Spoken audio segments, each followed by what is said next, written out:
민주당에서는 국회 시작하자마자 당원 조항에 대한 개정을 여러 가지 추진하고 있는데요. 관련해서 준비된 영상부터 보고 오시겠습니다. 당론으로 어렵게 정한 어떤 법안들도 개인적인 이유로 반대해서 추진이 멈춰버리는 이런 사례를 제가 몇 차례 봤기 때문에 그건 정말로 옳지 않다. 모두가 합의한, 동의한 그 목표에 대해서는 따라주는 것이 바람직하다. 그 당론을 위배할 시에 대한 이 불이익이나 제재에 대한 규정이 없어서 그 규정을 좀 명문화할 예정이고요. 그 가감산 비율에 대해서는 뭐 이후에 총선기획단에서 논의하겠죠. 당원들의 의사가 당의 의사결정 과정에 반영되는 게 좀 필요하다고 보는데 다만 국회의원들은 당원들의 대표, 정당의 대표에 측면도 있지만 기본적으로 국민의 대표 아니겠습니까? 그다음 국회의장도 국회의 대표고 그렇죠. 국회의장은 뭐 다수당에서 추천한 후보가 되는 게 일반적이지만 국회의원 전체가 뽑는 거거든요. 전 그런 측면에서 과연 당원들의 의사를 반영하는데 그렇게 반영하는 게 맞는 건지 이런 면에서 좀 더 좀 세밀하고 좀 섬세한 검토도 좀 필요하지 않나 생각합니다. 네, 민주당에서 지금 추진 중인 당원 조항 개정 내용을 보자면요. 먼저 당대표가 대선에 출마하려면 선거일 1년 전에 사퇴를 해야 한다라고 이제 좀 개정을 하려고 하고 있고, 또 부정부패 연루돼서 기소된 자의 직무를 정지하는 규정도 이제 삭제를 하려고 하고 있다.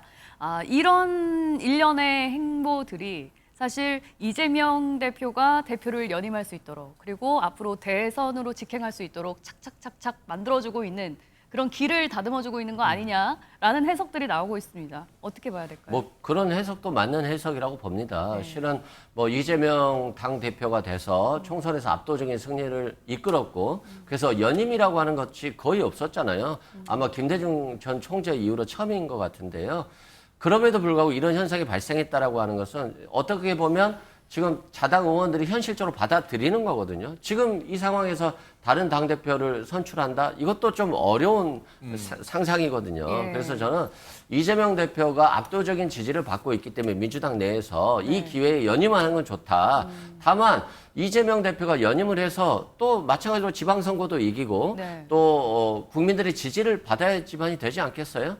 자신이 잘해야지 결국에는 대통령 선거에도 이길 수 있는 것이기 때문에. 그런데 너무 한쪽으로 이재명 대표에게 모든 힘들이 쏠리는 이른바 이재명 1급 체제로 가게 되면 여기에 대한 부담도 분명히 민주당에게는 있을 것 같고. 부담이 있죠. 부담이 있어요. 그런데 지금 그런 우려 목소리가 현실이기도 한데 당원들이 좀 이런 것들이 지금 기류가 있어요. 윤석열 대통령이 너무나도 야당을 오랫동안 탄압하고 야당 대표를 탄압하고 야당과의 협치를 거부했기 때문에 그런 것들이 좀 당원 사이에서 약간 분노처럼 형성돼 있어요. 그리고 이것들이 상당히 민주당의 지도부를 압박하는 경향이 좀 있어요. 근데 지금은 그 압박을 거부하는 것보다는 지금 어느 정도 현실적으로 받아들이는 것이 지금 저는 좀 맞다라고 생각을 하고, 그렇기 때문에 지도부도 그런 것들에 대해서 차분히 지금 준비를 하고 있는 것이 아닌가.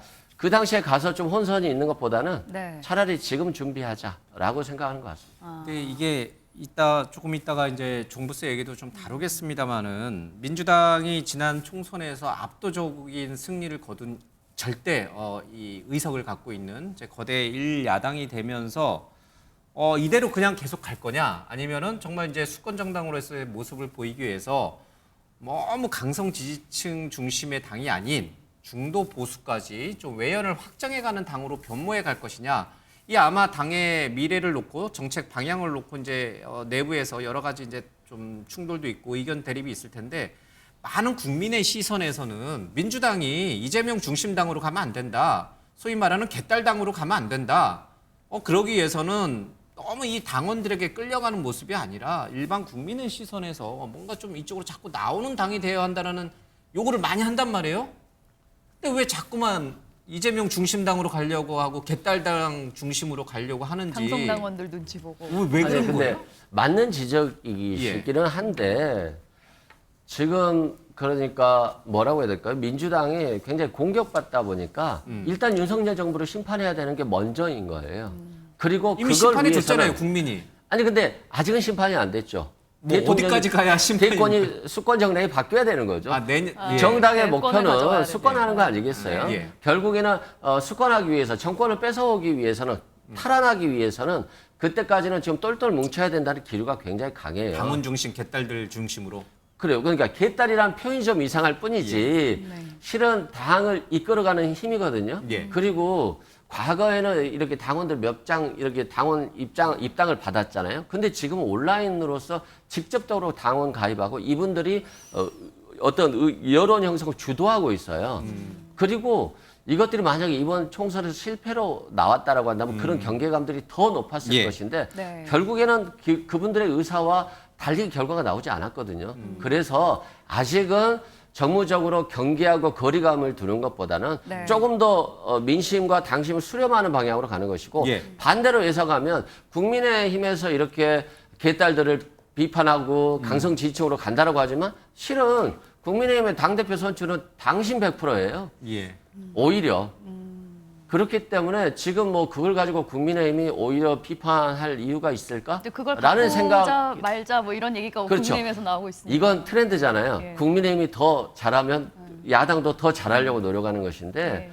지금은 오직 진실박 예를 들어 최상병 특검이 지금 화두잖아요. 네. 왜 진실 발견을 거부하고 외압으로 진실을 숨기려고 하는 것이냐.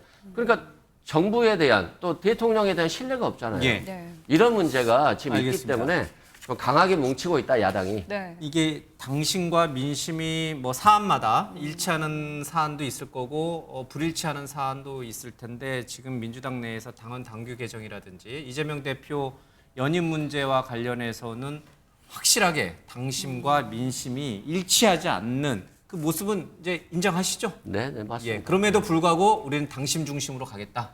지금 현재는 뭐 불가피한 선택 같아 보여요. 알겠습니다. 네, 22대 국회에서 또 한 가지 뜨거운 문제가 바로 종부세 폐지 얘기입니다. 관련해서 준비된 영상이 있는데요. 잠깐 보고 오시겠습니다. 당신들이 평소에 느꼈던 문제를 뭐 개인적 견해를 말씀하신 것이다 이렇게 생각합니다. 그런데 이제 원내 대표께서도 또 최고위원도 그런 생각을 가지고 계시니 당내에서 이 문제에 대한 논의는 불가피할 것으로 보여집니다. 본질을 훼손하지 않는 차원에서 불합리한 부분이 있다면 개선해 나갈 수 있을 것이다 이렇게 생각합니다. 종부세와 관련된 세부담을 뭐 완화해야 한다는 게 이제 어차피 윤석열 정부의 정책 방향하고 부합되는 부분은 맞습니다. 그렇지만 단계적으로 노력을 하고 있는 이유는 여러 가지 고려가 있기 때문 아니겠습니까? 징벌적 과세 형태로 부동산을 잡겠다 하는 그 발상에서도 제발 벗어나시기 바랍니다. 종부세 개편론을 적극 환영합니다. 네, 얼마 전에 박찬대 민주당 원내대표가 먼저 꺼내들었다가 잠시 주춤했다가 다시 또 불이 붙었습니다. 이 종부세 폐지 관련해서 국민의힘 입장에서는 사실 뭐 대통령의 공약이기도 하고 딱히 반대할 이유는 없어 보여요. 지금 이제 민주당에서 하겠다고 하는 것은 1주택자 종부세 폐지 아닙니까? 예. 네. 그리고 이제 아직 민주당 당론은 아니고 뭐 원내대표나 이런 분들이 얘기를 했다가 강성당원들의 문매를 맞았죠. 예. 고민정 최고위원 페이스북에 들어가 보니까 정말 입에 담지도 못할 정도의 그런 댓글들이 올라와 있던데요. 네. 이번 기회에 민주당 의원들의 실력을 볼 좋은 기회라고 생각합니다. 이게 세금 문제이기 때문에 데이터를 갖고 이야기해야 돼요. 네. 우리나라 1년 예산이 656조인데요. 그중에서 작년에 국세 수입이 344조 1천억 원 정도 됩니다. 예. 그중에서 종합부동산세 수입은요. 전체가 4조 6천억 원이에요. 그런데 그중에서도 1주택자가 내는 종부세는 단 905억 원밖에 안 됩니다. 그럼 예. 몇 퍼센트인가요? 그러니까 숫자는? 이게 그 4조 6천억 원 중에 905억 원이니까 네. 한 2% 정도 되겠네요. 그러니까 굉장히 미미한 비율을 차지하고 있어요. 그래서 1주택자의 종부세를 면제해 주는 것은 사실은 부자 감세가 아닙니다. 그분들은 그냥 집 한 채 가지고 있으면서 수익을 실현하지도 않았어요. 네. 가만히 앉아 있는데 그냥 집값이 올라서 세금만 더 내게 된 거거든요. 네. 그렇기 때문에 이런 징벌적 과세는 적어도 1주택자에 대해서는 면제해 줄 필요가 있다. 그렇다면은 민주당의 책임이 있는 정치인들이 이런 부분을 깨달았으면은 자기 당원들 그리고 지지층을 적극적으로 설득하는 것이 책임 있는 정치인의 의무입니다. 네. 그런데 그걸 못하고 강성 당원들한테 계속 끌려다니면 수권 정당으로서의 길은 갈 수가 없는 것이죠. 네. 아까 이제 한 얘기의 연장이에요. 이제 민심을 생각하면서 가야 되는데 자꾸 이렇게 하는 행동들은 당심에 끌려가는데 근데 이재명 대표나 박찬대 원내대표 같은 경우는 종부세 폐지까지는 아니더라도 뭔가 좀 바꾸는, 그러니까 완화하는 정도의 생각은 좀 갖고 있는 게 확실하죠. 그러니까 그 생각은 갖고 있는 것 같아요. 1주택자가 특별한 소득이 없는데 집이 많아서 세금을 내야 되는데 그게 너무 부담스러운 거죠.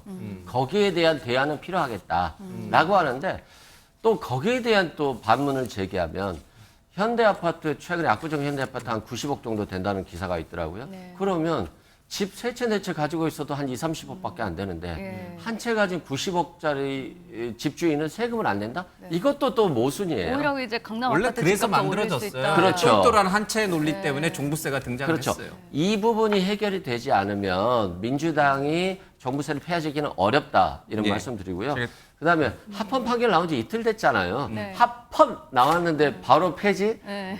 이건 좀 정치 지도자들이 선택할 길은 아니라고 생각되고요. 종부세가 이 문재인 정부 때 너무 폭등하다 보니까 자꾸 다주택자라든가 고가주택자들을 어떤 투기꾼화한다든가 또 세금을 갑자기 예. 과하게 올리는 것, 이것에 대해서는 반성해야 되겠습니다만 네. 지금 윤석열 정부 들어서 과세 기준이 12억이고요. 그리고 공시지가도 하향시켰어요. 그 최고 세율도 5% 낮췄어요. 그래서 문재인 정부 시절에 이 40만 명, 초기에 40만 명이었는데 이 종부세를 내는 사람이 지금 50만 명밖에 안 돼요. 10만 명밖에 안 늘었거든요. 그래서 종부세를 폐지하는 것은 너무 섣부르다 이런 생각이 들고요.